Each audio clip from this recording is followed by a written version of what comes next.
Greater విశాఖలో రాజకీయాలు ఆసక్తికరంగా మారుతున్నాయి. వైసీపీ మేయర్ హరివెంకట కుమారిపై అవిశ్వాస తీర్మానం నోటీసు నేపథ్యంలో ఈ నెల 19న జీవీఎంసీ కౌన్సిల్ సమావేశం నిర్వహించనున్నారు. అయితే ఆలోపు కూటమి తమ బలాన్ని పెంచుకోవాలని భావిస్తోంది.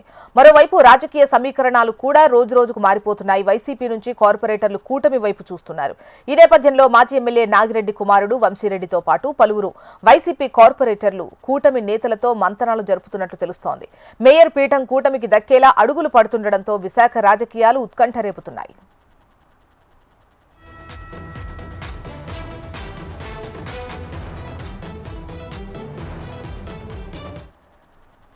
గ్రేటర్ విశాఖలో రాజకీయాలు ఆసక్తికరంగా కనిపిస్తున్నాయి. వైసీపీ మేయర్ హరివెంకట కుమారిపై అవిశ్వాస తీర్మానం నోటీసు నేపథ్యంలో ఈ నెల 19న జీవీఎంసీ కౌన్సిల్ సమావేశం నిర్వహించనున్నారు. అయితే ఈలోపు కూటమి తమ బలాన్ని పెంచుకోవాలని భావిస్తున్నట్లుగా తెలుస్తోంది. డీటెయిల్స్ మనకు అనురాధ అందిస్తారు.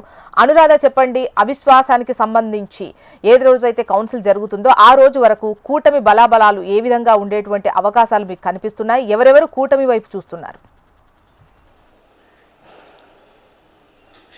జ్యోత్స్న, విశాఖ జీవీఎంసీ మేయర్ పీఠం మీద జరుగుతున్న రాజకీయ చర్చ అయితే మాత్రం చాలా ఆసక్తికరంగా, ఉత్కంఠకరంగా మొత్తం స్టేట్ వైడ్ పొలిటికల్ సర్కిల్లో మాత్రం ఇది నడుస్తూ ఉంది, చర్చనీయాంశమైంది. అయితే ప్రస్తుతం విశాఖ జీవీఎంసీ మేయర్ పీఠానికి సంబంధించి అవిశ్వాస తీర్మానం కోసం ఇప్పటికే జిల్లా కలెక్టర్ ఇక్కడ కార్పొరేటర్స్ అందరికీ కూడా ఒక సమీక్ష సమావేశం కోసం సమాచారం ఇచ్చారు. ఈ నెల 19వ తేదీన మేయర్ మీద అవిశ్వాస తీర్మానం పెట్టేందుకు సమావేశంకి హాజరు కావాలని వాళ్ళందరికీ కూడా ఇప్పటికే సమాచారం అయితే జిల్లా కలెక్టరేట్ నుంచి అందింది. అయితే దీనికి సంబంధించి మనం చూసుకుంటే కనుక మున్సిపల్ యాక్ట్స్ ప్రకారం దాదాపుగా 4 ఏళ్లు పదవీ కాలం పూర్తయిన తర్వాత అవిశ్వాస తీర్మానం ప్రక్రియ అనేది చేయాల్సి ఉంటుంది. అందుకోసం కూటమి ప్రభుత్వాన్ని స్థాపించినప్పటికీ కూడా దాదాపుగా 9 నెలల సమయం తర్వాత ఇప్పుడు విశాఖ మేయర్ పీఠాన్ని కదిలించే ప్రయత్నం చేశారు. ఇందులో భాగంగా మొత్తం విశాఖ జీవీఎంసీలో 111 ఎక్స్ అఫీషియో ఓట్లతో కలిపి మొత్తం 111 సభ్యులు ఉంటారు. అయితే ఇందులో 2/3 వంతు మెజారిటీ పీపుల్ ఉంటే అవిశ్వాస తీర్మానానికి పెట్టుకునే అవకాశం ఉంటుంది. ఆ విధంగా కూటమి ప్రయత్నాలు చేస్తే ఇప్పటికీ దాదాపుగా కూటమి బలం 72కి చేరింది. మొత్తం ఎక్స్ అఫీషియో ఓట్లతో కలుపుకొని మిగిలిన అంశాలు కనుక చూసుకుంటే కనుక వైసీపీ వైపు కూడా దాదాపుగా 34 మంది కార్పొరేటర్లు ఉన్నారు. వాళ్ళకి కూడా ఎక్స్ అఫీషియో సభ్యులు మరొక 3 కలుపుకొని 37 మంది అక్కడ ఉండగా మొత్తం వీళ్ళందరూ కూడా ఎవరి నేతల్ని వాళ్ళు కట్టడి చేసుకొని పార్టీలు మారకుండా, గట్టు జారకుండా ఉండేందుకు వీళ్ళంతా కూడా క్యాంప్ రాజకీయాలకి తెరతీశారు. వైసీపీ ఇప్పటికే బెంగళూరు నుంచి శ్రీలంక వాళ్ళ నేతల్ని తరలిస్తే కూటమి మలేషియాకి వాళ్ళ నేతల్ని తరలించింది. అయితే ఇందులో కొంతమంది జనసేన నాయకులు మాత్రం ఈ క్యాంప్ రాజకీయాలకి కాస్త దూరంగా ఉన్నారు. అయినప్పటికీ కూడా కూటమితో వాళ్ళంతా కూడా సంయుక్తంగా ఉన్న నేపథ్యంలో మొత్తంగా చూసుకుంటే కనుక కూటమి బలం ప్రస్తుతం 72 ఉంది. ఈ నేపథ్యంలోనే నిన్న కీలకమైన సమావేశం విశాఖపట్నంలో స్థానిక ఎమ్మెల్యేలతో జరిగింది. మాజీ ఎమ్మెల్యే గాజువాక మాజీ ఎమ్మెల్యే నాగిరెడ్డి కుమారుడు వంశీరెడ్డితో 74వ వార్డు కార్పొరేటర్ అతను కూటమి వైపు చూస్తున్నట్లుగా కూడా తెలుస్తుంది. వారి కుటుంబంలో అన్నదమ్ముల మధ్య ఉన్న వైరం కారణంగా వైసీపీని వీడి అతను కూటమి వైపుకి వస్తున్నట్లుగా కీలకమైన సమాచారం అయితే ఉంది. నిన్న ఆసక్తికరమైన భేటీ జరిగింది. ఈ భేటీ అనంతరం